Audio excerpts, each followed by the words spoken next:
When you think of Oklahoma, you think of really flat like a dinner plate. And this here is quite the opposite.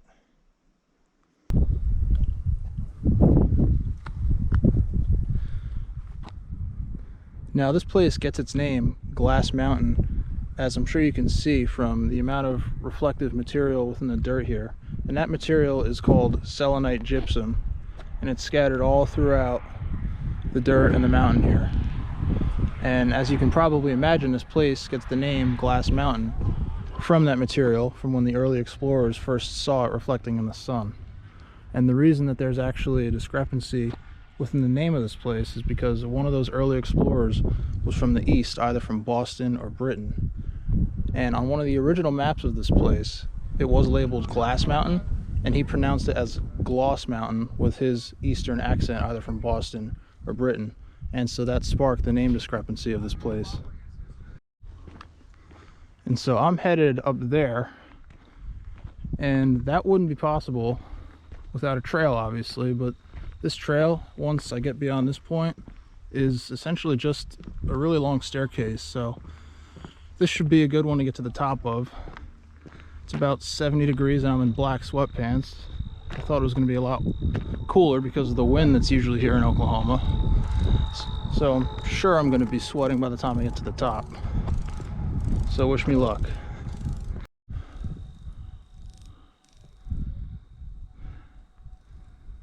Oh boy.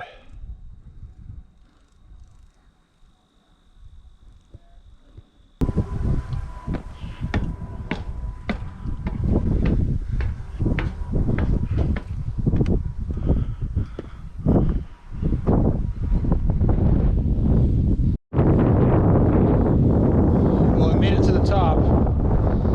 It was a pretty steep one, about 200 feet straight up, but it was worth it.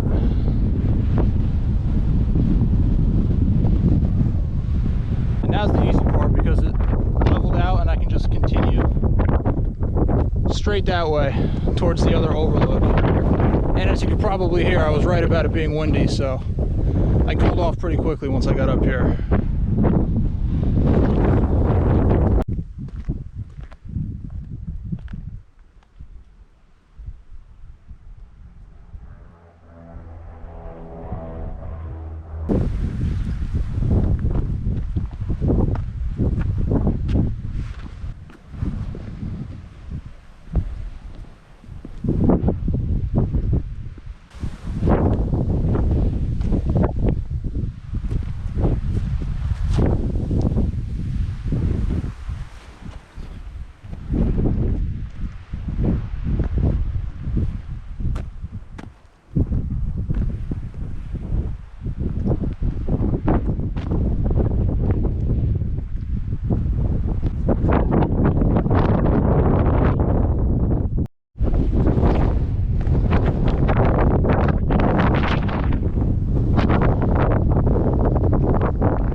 We're almost all the way at the end where we're gonna have our best views.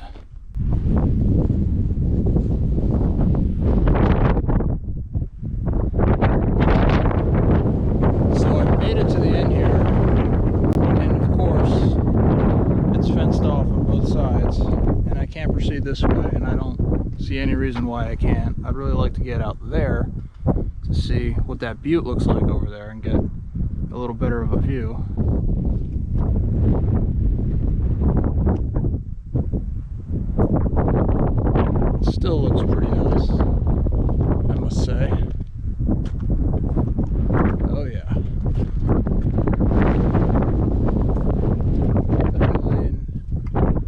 interesting little formation.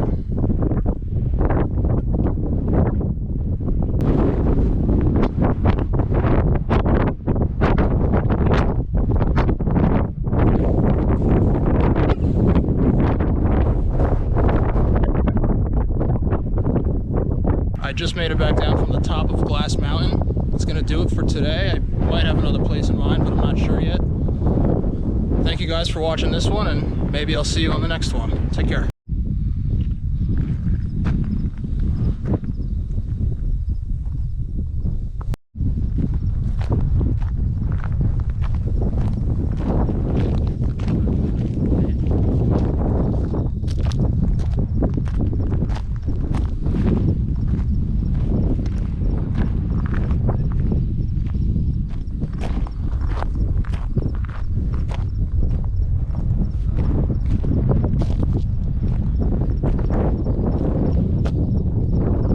So I made it out to the salt plains of northern Oklahoma, and I'm on a nature trail right now. And it looks like it's the outskirts of the salt plains all around me. And I'm hoping it gets a little better than this. Pretty much just surrounded by grass at this point. There were a few little ponds with really rich looking green water inside of it, so I'm assuming because of the high salt content. Actually, as I turn this corner now, it looks like this is getting a little bit better. Looks like those salt plains are actually pretty expansive over there. But you can see this is kind of like a marshy area here. Especially over there. It's pretty deep water. So unfortunately, this is going to be about the best view that I get so far. If I could just get out a little bit further, I'd be able to see a lot more. I'm not exactly sure why it's closed. I've had some bad luck with trails being closed prematurely today so far. It is really beautiful here though, regardless. It's about to be golden hour here, and with all the grass reflecting that sunlight, it's very picturesque. Call me crazy, but it's almost reminding me a little bit of home, like back in the Northeast, around the beach. And to top that off, I know they're probably not seagulls, but it looks just like seagulls flying around on these salt plains and what looks like sand. And with these little pools everywhere, it reminds me back home in the Northeast. You really don't think you're in Oklahoma when you're here.